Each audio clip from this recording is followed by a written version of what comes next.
Hello, Congresswoman Budzinski. My name is Evan Leeper, and I'm a farmer in Macon County, Illinois. I met you in February of 2025 when Illinois Corn came to visit you in Washington, D.C. While I was there, you asked me how my farm was doing, and I said things had been better. Well, it has been about a year since our meeting, and I can say that nothing has really changed. Input costs are still high, markets are still low, and our profit margins are tighter than ever. What we want is more demand for the grain that we produce. When I was in D.C., we talked about finding different outside markets for the corn that we produce. Finding these markets would increase demand for the corn that we produce and create a more competitive farm economy. So my question to you is, what are you in Congress doing to negotiate better trade deals with other countries to provide more outside markets for our corn?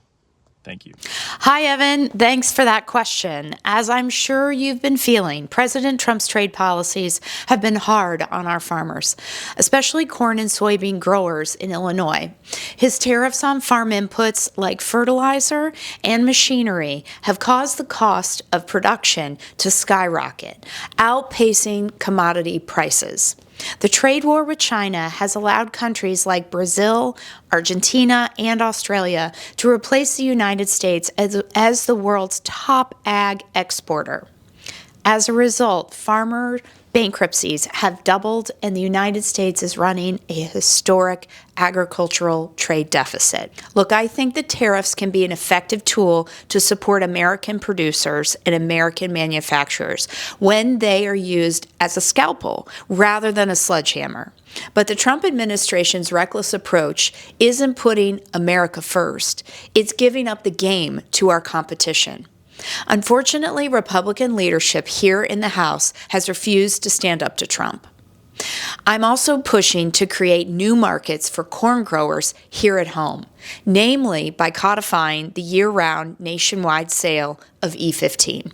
Farmers don't want handouts. They want to be able to sell what they grow. So whether it's supporting biofuels or pushing for better trade deals, I'm going to keep working to ensure those markets are there. My name is Ethan Bremer, and I'm currently serving as the Illinois FFA state reporter in Springfield. But while I'm in Springfield, my family back home in the northwest corner of Illinois uses our river systems every day to export our goods all across the world. I first want to thank you for your support of locks and dams in the past. And I would also like to ask if you'd ever consider making a community project request for NESP, N-E-S-P, which is the Navigation and Ecosystem Sustainability Program for the fiscal year 27. This directly goes towards upgrading our antiquated river system. Thank you. Hi, Ethan. Thanks for that question. I know how important our waterways are to folks like your family who rely on Illinois' rivers to transport what they produce and get commodities to market. That's why I submitted a request for the Navigation and Ecosystem Sustainability Program for fiscal year 2026. And I'm excited to say that we've secured $18 million for the Upper Mississippi River. That's what's on top of the nearly $120 million I secured for NESP in 2024. This funding will be a huge help to make much-needed navigation improvements and make getting commodities down the Mississippi more efficient. And as we enter the fiscal year 2027 appropriations process, I'm going to keep fighting to bring home federal resources for critical projects like the modernization of Lock 25 on the Mississippi River. Hey, Congresswoman Budzinski. My name is John Griffel, and I'm a seventh-generation corn and soybean farmer residing in Macoupin County. I just had a couple questions for you here today.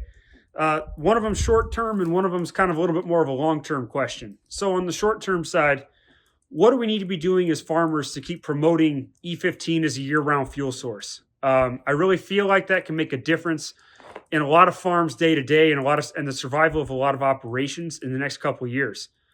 And on the long-term side, what can we be doing to get back to talking about the Farm Bill? The Farm Bill has kind of been tabled over the last couple of years. It's just been extended and extended. And as a young farmer, the Farm Bill provides a plan and a guarantee for the next couple of years, at least, that my operation can operate off of.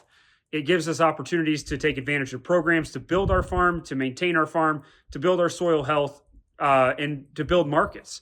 I just really like to hear your thoughts on that. And thank you so much for your time and for your service. Hi, John. I'm so glad you brought up this question. You're absolutely right. The year-round E15 would make a big difference for Illinois growers.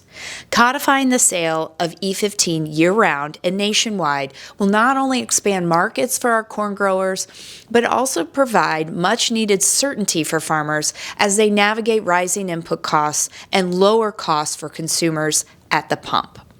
I serve as the co-chair of the Biofuels Caucus, and I've introduced a number of bills to support year-round E15 and grow the biofuels industry, like the Nationwide Consumer and Fuel Retailer Choice Act and the Agricultural Biorefinery Innovation and Opportunity Act and the Ethanol for America Act. We recently secured a bipartisan deal to include year-round E15 in a House package, but at the last second, House Speaker Mike Johnson removed it. That was really disappointing, especially when the deal had backing from corn growers, biofuel producers, and oil refiners. So I'm going to keep advocating on this issue because I know how much it matters to the farmers I represent.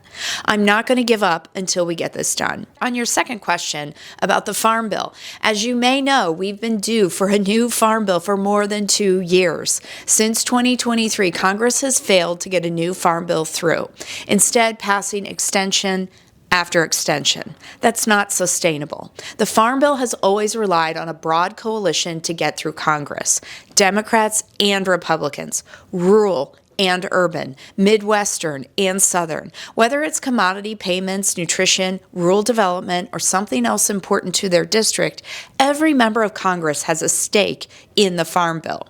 But in recent years, it's been a lot harder to build that consensus that we need to pass the Farm Bill. Negotiations have become increasingly partisan in recent years, with Democrats not even being consulted for this upcoming Farm Bill. But we know how badly our farmers need a new Farm Bill and the certainty it provides, so we need to rebuild that consensus. My focus will be fighting for Central and Southern Illinois farmers so they have the tools they need to succeed. That means supporting new and beginning farmers, strengthening conservation programs that help producers diversify their income, and ensuring rural communities aren't left behind but have the opportunity to thrive. It also means investing in our research institutions so American agriculture remains innovative, competitive, and a global leader.